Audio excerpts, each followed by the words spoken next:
is Musette by Bach.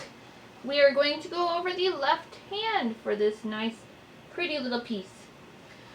Okay, first of all, I'm going to play the first line so you can hear how it sounds. Then we'll go through it note by note.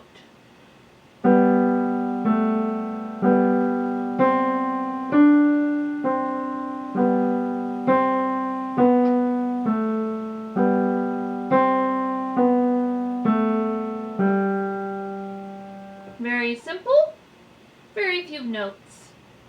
Well, the first thing you might notice is that the little finger is on G below middle C and is actually held for the entire measure, the entire line.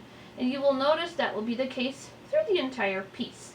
The entire piece requires that G to be held.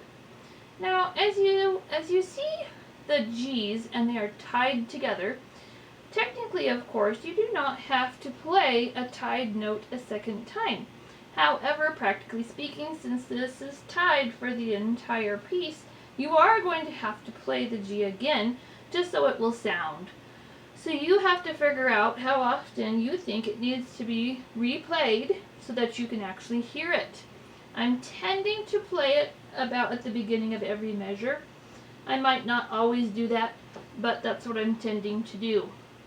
And of course, on top of that G, you also have your other fingers playing a simple melody. So you have two things going on for the left hand.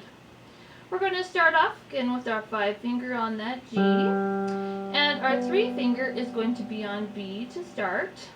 And then that's the simple chord. So basically all of these are chords since the G is held for the whole song. But practically speaking, you're just doing a single melodic line on top of that G.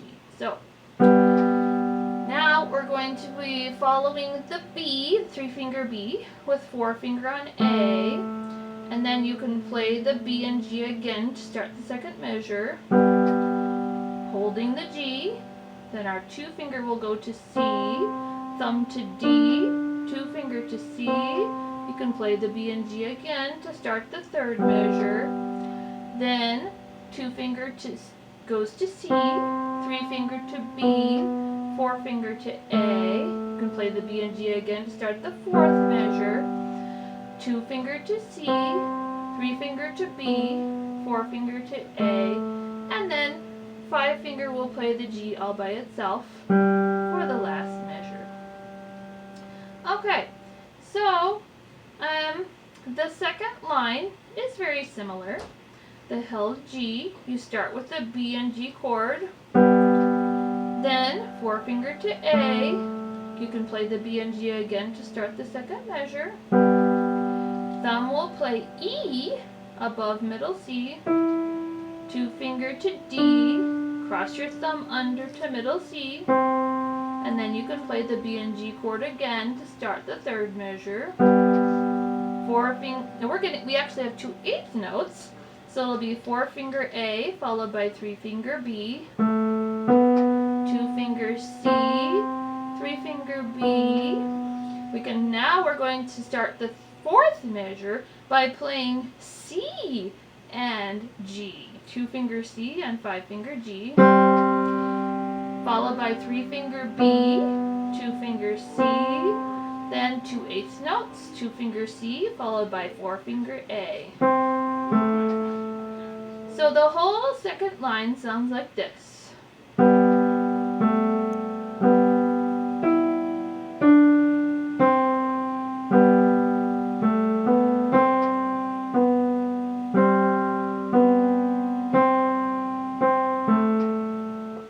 Now the third line.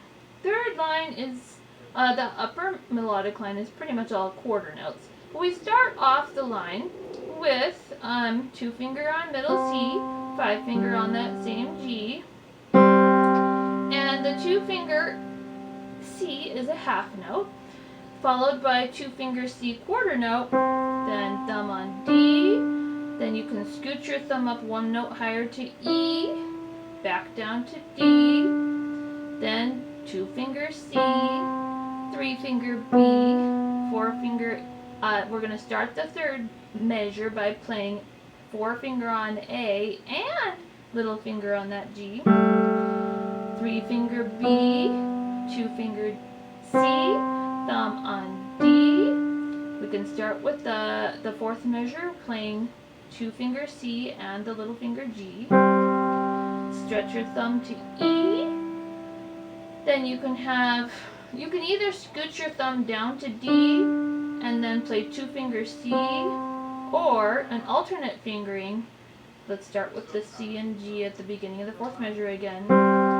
Stretch your thumb to E, and then you can do 2-finger D, and then cross your thumb under to C. So 2 fingerings, you can decide which you think works best for you. So this whole line sounds like this.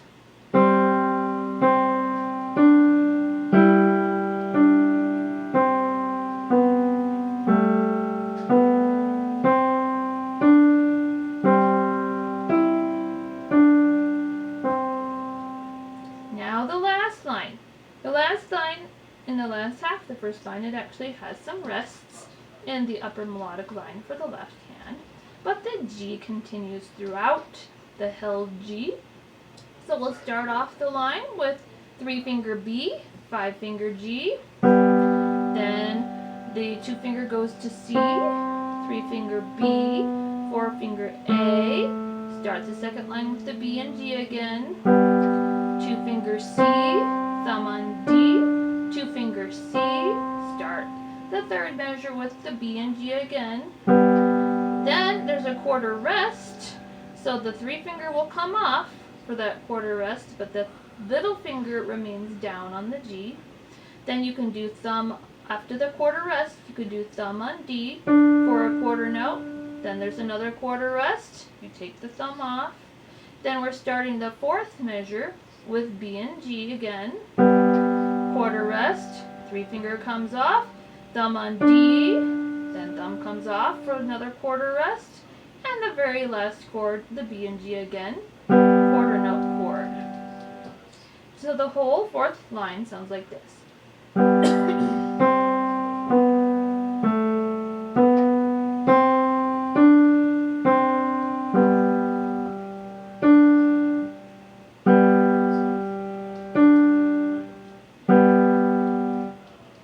And that's the left hand.